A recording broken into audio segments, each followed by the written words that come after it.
हे दोस्तों, कैसे हैं आप सब लोग। I welcome you all to Sahas institute of commerce, your own personalised tuition class. दोस्तों, एसवाई बीकॉम में हम लोग इस वक्त बिजनेस एथिक्स सब्जेक्ट पढ़ रहे हैं, जिसमें आज के सेशन के अंदर हम लोग कवर करने वाले topic stakeholders theory of firm, which is very less important, read only for the knowledge purpose. Exam oriented इतना ज्यादा इंपॉर्टेंट नहीं है, बट आपके नॉलेज के लिए आपको इसको एक बार रिफर करना चाहिए। तो हम लोग इस बार इस टॉपिक को देख लेते हैं। आप भी ध्यान से सुन लो, पैम्पलेट हाथ में रख के इसको जो मैं बोल रहा हूं वो देखते जाओ। बाकी कुछ याद रखने की, रट्टेबाजी करने की कोशिश मत करना, सिर्फ ध्यान से सुन लो। रेयर देन रेयर केस में अगर ये क्वेश्चन पूछ लेती है यूनिवर्सिटी, तो आपको इसके बारे में पता होना चाहिए और आप कुछ लिख सको, इसीलिए हम लोग इस टॉपिक को डिस्कस कर रहे हैं। हालांकि इसके एग्जाम के चांसेस बहुत ही कम है। चलिए, stakeholders theory of firm. अभी कुछ लोग हैं ना, ये सुन के वीडियो बंद कर देंगे। ऐसा मत करना भाई, देखना, एक बार देख लेना चाहिए। The stakeholder theory of firm is probably most popular and influential theory of emerge of business ethics. Most popular and influential theory. whilst the use of term stakeholder in business was first noted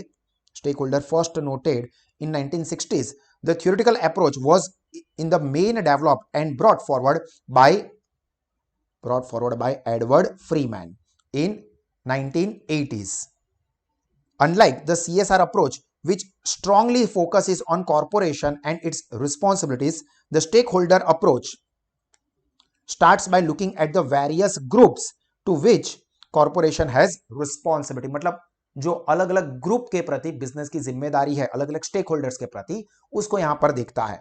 the main strategy starting point is the claim that corporation are not simply manage in the interest of their share holders alone, but देखो, there is a whole range of group stake holders that have legitimate interest in the corporation. मतलब ऐसा नहीं है कि सिर्फ share holder को ही business में इंटरेस्ट है, बट और जितनी भी पार्टीज है जो कि बिजनेस के साथ किसी ना किसी तरह से इंटरेस्टेड है, चाहे वो क्रेडिटर्स है, चाहे वो एम्प्लॉइज है, चाहे वो कस्टमर्स है, चाहे वो फाइनेंशियल इंस्टीट्यूशंस है, जो किसी ना किसी तरह से बिजनेस के साथ एसोसिएटेड है, सबको बिजनेस में इंटरेस्ट होता है।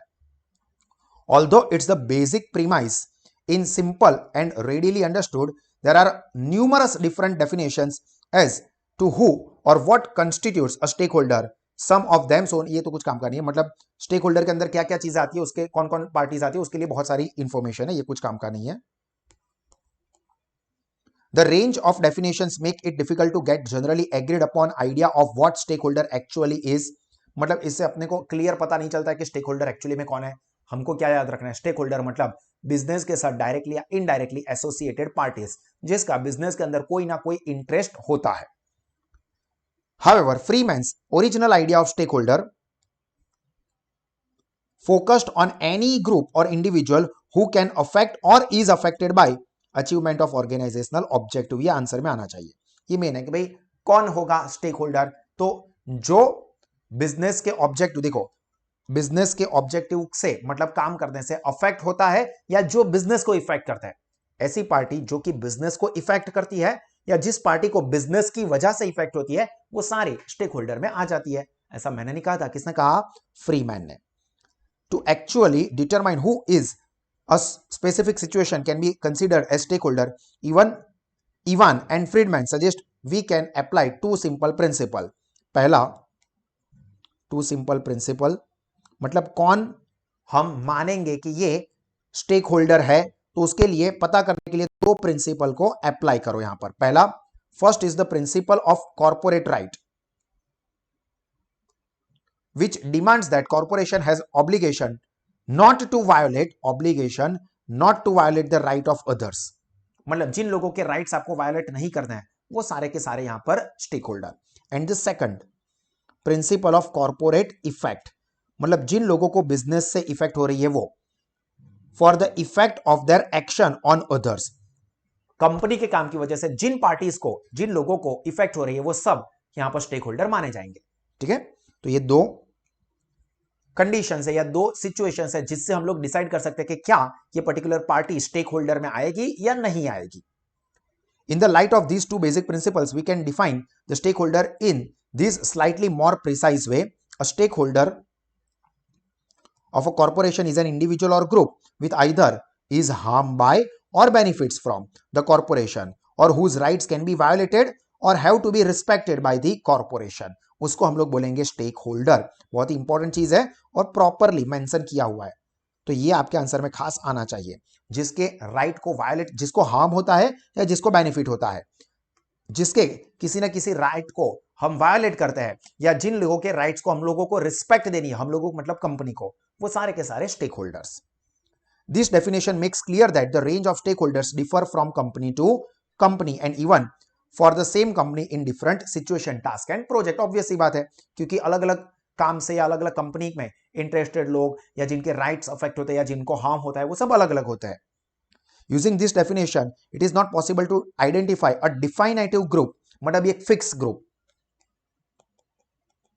of relevant stakeholders for any given corporation in any given situation। मतलब ऑब्वियस सी बात है कि ये डेफिनेशन से पता चल जाता है कि कोई एक स्पेसिफिक ग्रुप ही स्टेक होल्डर, ऐसा नहीं है। Situation to situation, company to company, ये स्टेक होल्डर्स अलग अलग रहेंगे। ठीक है, बस तो यही चीज यहां पर डायग्राम में दी है, बोला था, जो कि नहीं देखनी है। उसके एग्जाम्पल्स है जो कि आपको पता ही है। Suppliers, employees and shareholders provide the basic resource for the corporation and then uses this to provide the product for consumer। तो ये लोग रिसोर्सेज प्रोवाइड करते हैं, जैसे कि सप्लायर अपने को मटेरियल देते हैं, एम्प्लॉइज अपनी एफर्ट्स डालते हैं, शेयर होल्डर्स जो कि पैसे देते हैं, तो जो कोई ना कोई कंट्रीब्यूशन देता है, तो वो स्टेक होल्डर हो गए। The shareholders are the owners of the firm and they consequently are dominant group. Shareholders owners है, तो वो डोमिनेंट ग्रुप रहेगा on behalf of whose rights the firms can be run. ये कुछ काम का नहीं है। Company has obligation not only to one group but also to a whole variety of other constituents, constituencies मतलब बाकी सारे ग्रुप्स भी, that are affected by its activities. Obligation not only to one group but also whole variety of constituencies, मतलब अलग अलग groups. मतलब सिर्फ share holders यानी कि सिर्फ ओनर्स के प्रति ही बिजनेस को ध्यान रखना, ऐसा नहीं है। सारे के सारे स्टेक होल्डर, सारे के सारे ग्रुप्स के प्रति बिजनेस को रिस्पॉन्सिबल रहना है। द कॉर्पोरेशन इज दस situated at the centre of the series of independent two way relationship. ये कुछ काम का नहीं है, इसको कट कर दो। It is important to remember though that stakeholders group also might have duties and obligations to their own set of stakeholders। ये भी कुछ काम का नहीं है, ये हटा दो, ये सब कैंसल। ठीक है, यहां से यहां तक की चीजें कैंसल। उसके बाद कॉन्सेप्ट है जो कि थोड़ा ध्यान रखना है, थिंक थियरी। ठीक है, अभी थिंक थियरी में क्या बोला है, ध्यान से देख लीजिए। The network model of stakeholder theory suggest that firm have indirect relationship with whole range of constituencies, मतलब के group, via their intermediate stakeholders.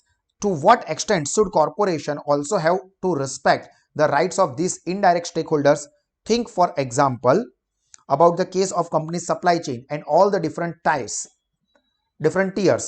of supplier stakeholders that are involved. Does a company have responsibility to suppliers at all tiers? मतलब देखो, आप समझो कि हम लोग car manufacturing company है, ठीक है, तो उसके लिए फॉर एग्जाम्पल टायर हम लोग सीएट के लेते हैं। ठीक है, अभी हम लोगों को गुड्स कौन सप्लाई करता है, कार बनाने के लिए जो टायर चाहिए, वो टायर हमको देता है सीएट। तो सीएट हमारे सप्लायर है, तो हम सीएट वालों का ध्यान रखेंगे, उनके प्रति हमारी जिम्मेदारी है। बट सीएट वालों को रबर कौन सप्लाई करता है, तो रबर सप्लाई करने वाली कंपनी एक अलग है।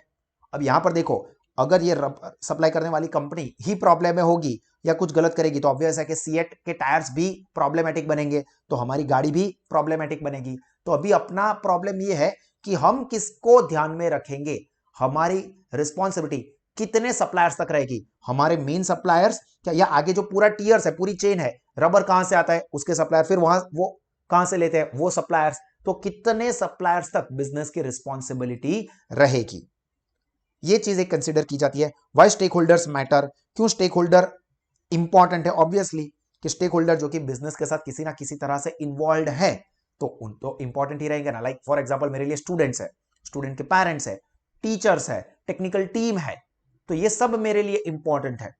तो अगर इसमें से कोई में भी प्रॉब्लम होगा, तो ऑब्वियस है कि मेरे ऑर्गेनाइजेशन के अंदर प्रॉब्लम आएगा। देखो, if we go back to our discussion earlier, ये सारी चीजें सिर्फ समझने के लिए, सिर्फ रीड ओनली, ये कुछ भी लिखना नहीं है। सिर्फ और सिर्फ एक काम करना, खुद ही पढ़ लेना, कुछ खास काम का नहीं है, फॉरेन कंट्रीज के बारे में है, जो कि सिर्फ और सिर्फ नॉलेज पर्पज से है। तो इसके पीछे आप लोग भी अपना टाइम मत वेस्ट करना, जिसको एक बार पढ़ना हो वो सिर्फ और सिर्फ नॉलेज पर्पज से एक बार जरूर से पढ़ लीजिए। अभी ये सिर्फ समझने के लिए, ये भी एक एग्जांपल ही है कि प्रॉब्लम ऑफ एक्सटर्नलिटीज, जो बाहर की पार्टी है उसके साथ प्रॉब्लम्स क्या होते हैं। तो if a firm close a plant in small community and lays off the workers, it is not only the relation with the employees that is directly affected. Shop owners will lose their business. Tax payments of the fund, school and other public services will also suffer.